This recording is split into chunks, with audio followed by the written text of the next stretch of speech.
हो गया और वो आकाश में उड़ गया। आज का जो नौजवान है ये साइंसवादी है, ये हमारी भौतिकवादी और जो हमारी धार्मिक आध्यात्मिकवाद को नहीं मानेगा। इसको तुम साइंस के द्वारा अध्यात्मवाद को मनवाएगा तो मानेगा। जैसे मैं सूर्य को जल देख करके मैं हर बीमारी का इलाज कर देता हूँ। बताओ कैसे? कैसे बाबा? सूर्य उदय हो रहा है, ये जैसे सूर्य मान लो इसको जी, और मैं यहाँ खड़ा हूँ तो हम दोनों एक ही डिग्री पर हैं जी, सीधा। इसकी जो किरण आ रही है वो सीधी आएगी।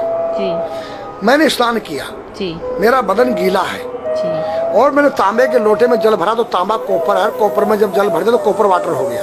राइट। और मैं अपने सिर के ऊपर से गिराया जी, और सूर्य का प्रकाश उसमें विटामिन डी रेडियम को लेकर टकराया जी, तो क्या बनेगा? रेनबो बनेगा, इंद्रधनुष बनेगा, 7 कलर बनेंगे। जो हमारे 7 कहते सूर्य के 7 घोड़े हैं। अब उसको जो हरा रंग है क्लोरोफिल का है, जो पत्तियों में पाई जाती है, विटामिन डी और रेडियम से लैस है। वो मेरे मस्तक पे, मेरी आंख पे, मेरे कंठ पे, मेरे हृदय पे, मेरे फेफड़े पे, मेरे लीवर पे, मेरे पित्त पे, मेरे आमाशय पे, मेरे गुर्दों पे जब वो गिरेगा क्या करेगा? ऐसे 6 रंग कलर और बचे हैं, बैंगनी है, ऑरेंज है, नीला है। तो ये क्या करेंगे? किस चीज के प्रतीक है? जब हरा रंग क्लोरोफिल का है और डॉक्टर कहता है हरी पत्तियां खाओ, सब्जियां खाओ, उसमें आपको आयरन मिलेगा। तो अब वो जो विटामिन डी से जो हरा रंग पैदा हुआ है सूर्य की किरण से कॉपर वाटर में, वो क्या करेगा? कोई वैज्ञानिक बताए तो सही मुझे। एक अमेरिका का चेला है, एक रूस का है, वो मेरे भक्त बने हुए हैं। हरिद्वार में क्या वो कोई जल दे रहा होगा सूर्य को, वो भी अपने ऐसे फेंक रहा है, मैं बैठा देख रहा हूँ ये क्या कर रहा है। मैंने उसको बुलाया तो मैंने यही फार्मूला उसको समझाया। वो मेरा शिष्य बनेगा, बोला ओ ये तो साइंस। मस्तिष्क पर तिलक क्यों लगाते हो इस जगह पर? पहले लगता है पीला, फिर लगता है लाल, फिर लगता है सफेद। 3 कलर क्यों लगते हैं? काला क्यों नहीं लगता? चौराहे पे 3 बत्तियां हैं, जी, देखा होगा। जी। लाल क्यों है? For danger stop. खतरा है, या डेंजर। खड़े हो जाओ, खतरा है। जी। पीला देखो, चलना नहीं है। हाँ, देखो, रेडी रहो, देखो। और सफेद चल सफेद, सफेद तो हाँ, चावल लगा रखे ना मेरे सफेद। हाँ, हाँ, वहाँ हरा है, वहाँ हरा है, रेडी टू गो। गो, हरा गो है। ये सफेद, अगर युद्ध हो रहा है, गोलियां चल रही है, सफेद झंडा लहरा दिया जाए, पीस, शांति का प्रतीक है। चावल ठंडा होता है। और हमारी यहाँ पर सुषुम्ना नाम की नाड़ी है जी। लाल कलर है कि तुम इस योग सहयोग में आके तुम बैठ सकते हो कि नहीं? ये माहौल तुम्हारे योग्य है या नहीं? या जुआ चल रहा है, या शराब पी जा रही है, क्या तुम बैठ सकती हो? देखो नीला कलर है, देखो, आना नहीं, जाना नहीं, देखो। ओ खतरा है या ठीक नहीं है, चलो। और सफेद शांति जी। क्या है? शांति है, बैठ सकते हैं। तो ये हमारी जो है संस्कृति में एक वैज्ञानिक है। जब हम खाते गैस बनती है, तो चावल जब पानी भीगे बाद ठंडा हो जाता है और हमारी सुषुम्ना नाड़ी पर जब लग गया है तो उस नाड़ी को ठंडा करने लग गया है। उस नाड़ी से कोई गर्म गैस को ऊपर चढ़ने नहीं देगा। और हमारे सिर ब्रह्मांड में, हमारे सिर के अंदर कोई ऐसी वायु गैस जाकर तुम्हारे सिर को परेशान नहीं कर सकता है। तो मेरे पास जितने हमारे शास्त्र पुराण ग्रंथ हैं, ये साइंस है।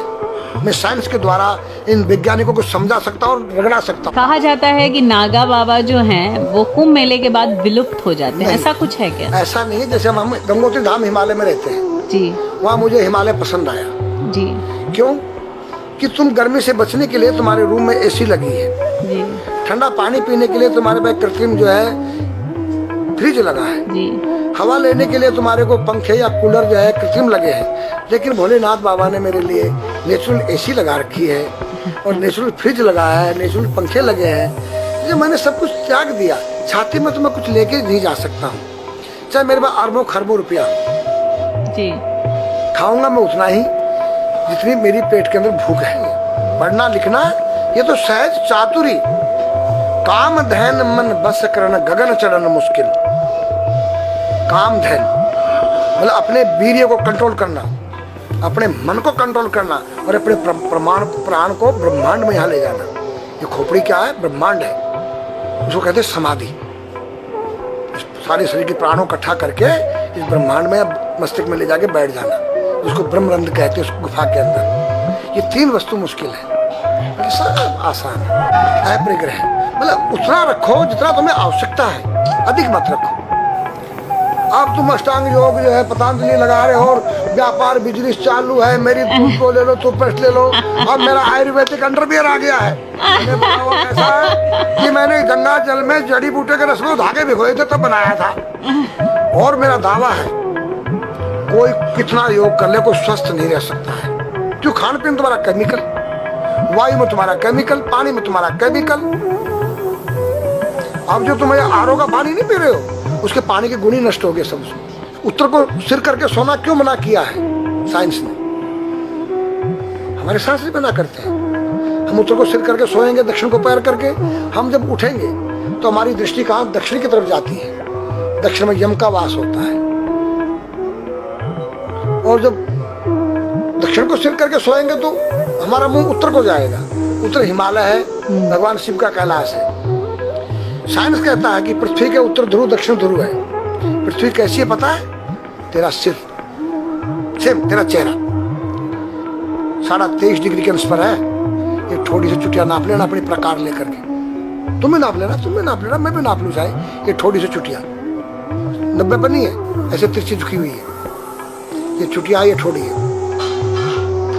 66.5 डिग्री कोण बनाती है। तो ये जो चुंबकीय मैग्नेट पावर है उत्तर से नॉर्थ से साउथ तक, हम जब सिर उत्तर की तरफ करेंगे तो ये नॉर्थ है, और नॉर्थ है, नॉर्थ को नॉर्थ धक्का मारेगा तो तुम्हारे दिमाग में और तुम्हारे हार्ट में डिस्प्रोजन होगा और बैलेंस बिगाड़ेगा। इसलिए साइंस में कहता है कि उत्तर की ओर सिर मत करो, और हमारे शास्त्र भी कहते हैं कि उधर मत करो, नीचे उधर दक्षिण की तरफ यम का वास है, उनकी तरफ दृष्टि पड़ती उठते ही। मतलब एक कहने का फर्क है, एक चीज एक ही है। आज हमारे पास योग की विद्या थी, वो गायब हो चुकी है। अब तो जो थोड़ा सा कोई एक चूहा था, वो दुकान में गया, उसको एक हल्दी कंकर मिल गया, बोला हम पंसारी हो गया है। हल्दी मिल जाने से पंसारी बन गया। जो पीटी स्कूल में कभी किया होगा आप लोगों ने, पढ़ा होगा स्कूल हाँ में, उसी को योग कह रहे हैं। योग क्या है? भगवान कृष्ण के पास था, उज्जैन गए थे संदीपनी ऋषि के पास सीखने के लिए। एक ही समय में 16,808 रानियों के साथ बात कर रहे हैं, अलग अलग रूप में। योग से अनेक रूप बन सकते हैं। योग हनुमान जी के पास था, जब लंका में घुसे तो मच्छर का रूप बनाया उन्होंने, मत्स्य के समान रूप धर कर, मच्छर के समान। जब सीता के पास गए छोटे से बनकर, तो पूछा क्या तेरे जैसे ही है सब? कि हाँ। फिर तो श्रीलंका पे विजय पाना असंभव है, तो हनुमान ने पहाड़ का जैसा रूप दिखाया, हिमालय जैसा। सर्जविन करना, अपने प्राण को निकाल के मुर्दे में डाल देना, उसको प्रकाया प्रवेश कहते हैं, जो आज है ही नहीं, लुप्त हो गई। जो जानता उसने किसी को बताता नहीं।